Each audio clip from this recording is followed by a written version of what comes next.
बच्चों, इस वीडियो में हम लोग सॉल्व करेंगे एनसीईआरटी के एक्सरसाइज 13.1 का क्वेश्चन नंबर 5। एक्सरसाइज 13.1 हम लोगों को सिखाना चाहती है कंडीशनल प्रोबेबिलिटी। कंडीशनल प्रोबेबिलिटी में क्या होता है, प्रोबेबिलिटी फाइंड की जाती है दो इवेंट हैं, जैसे मान लीजिए ए और बी।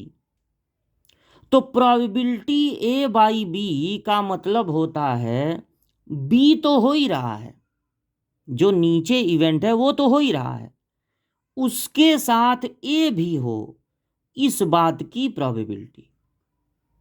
और इसका फार्मूला होता है नीचे की प्रोबेबिलिटी नीचे और दोनों के इंटरसेक्शन की प्रोबेबिलिटी ऊपर। जैसे आप एक एग्जाम्पल लें कि हमने कहा हम एक डाई को रोल कर रहे हैं, लूडो का पासा डाई, उसको रोल कर रहे हैं। तो एक डाई रोल करेंगे, क्या क्या मिल सकता है, 1 2 3 4 5 6।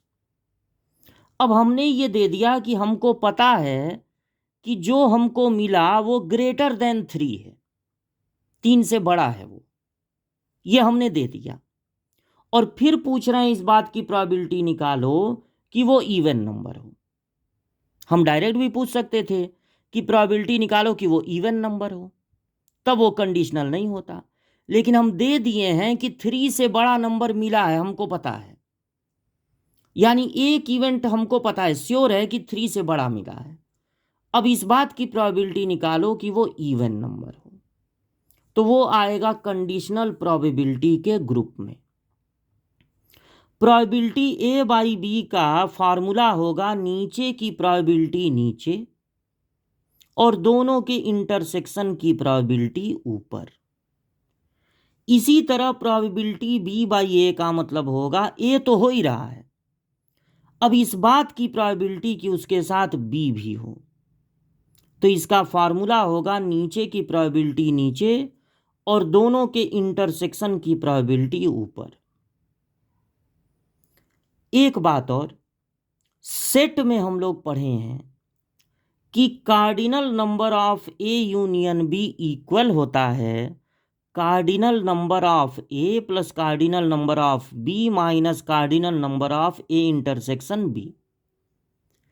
अगर हम सारे एलिमेंट को एस से डिनोट करें, मतलब समझिए सैंपल स्पेस सब जितना आ सकता है उसको अगर एस से डिनोट करें और पूरे इक्वेशन को कार्डिनल नंबर ऑफ एस से डिवाइड कर दें, तो अगर ए यूनियन बी में जितने एलिमेंट हैं उसको टोटल नंबर ऑफ एलिमेंट से डिवाइड करते हैं, तो यही होगा ए यूनियन बी की प्रोबेबिलिटी। इसी तरह यहां हो जाएगा ए की प्रोबेबिलिटी, बी की प्रोबेबिलिटी, ए इंटरसेक्शन बी की प्रोबेबिलिटी।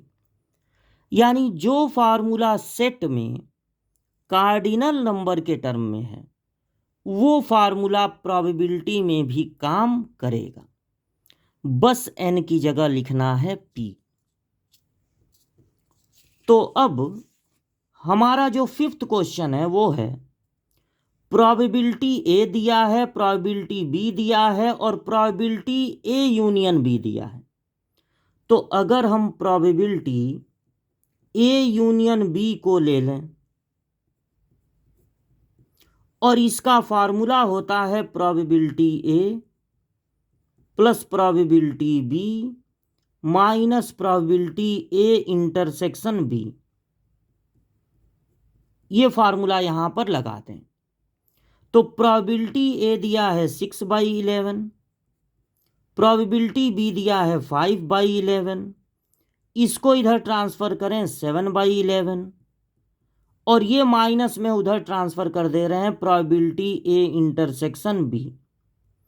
तो जब तीनों के डिनोमिनेटर 11 ही हैं तो ऊपर वाले प्लस माइनस हो जाएंगे। 6 और 5 को ऐड करेंगे तो 11, 11 में से 7 माइनस होगा 4। तो इस तरह से प्रोबेबिलिटी ए इंटरसेक्शन बी मिल गई और यही हमारा पहला क्वेश्चन भी था कि प्रोबेबिलिटी ए इंटरसेक्शन बी बताओ, तो वो हो गया 4/11। अब दूसरा क्वेश्चन है कि प्रोबेबिलिटी ए बाई बी कितना होगा?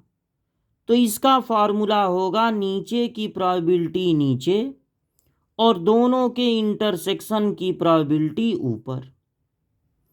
इंटरसेक्शन की प्रोबेबिलिटी है 4/11 और बी की प्रोबेबिलिटी यहां पर दी है 5/11। अपॉन 11 कैंसिल हो गया तो बचा 4/5। थर्ड क्वेश्चन है, प्रोबेबिलिटी पता लगानी है बी बाई ए।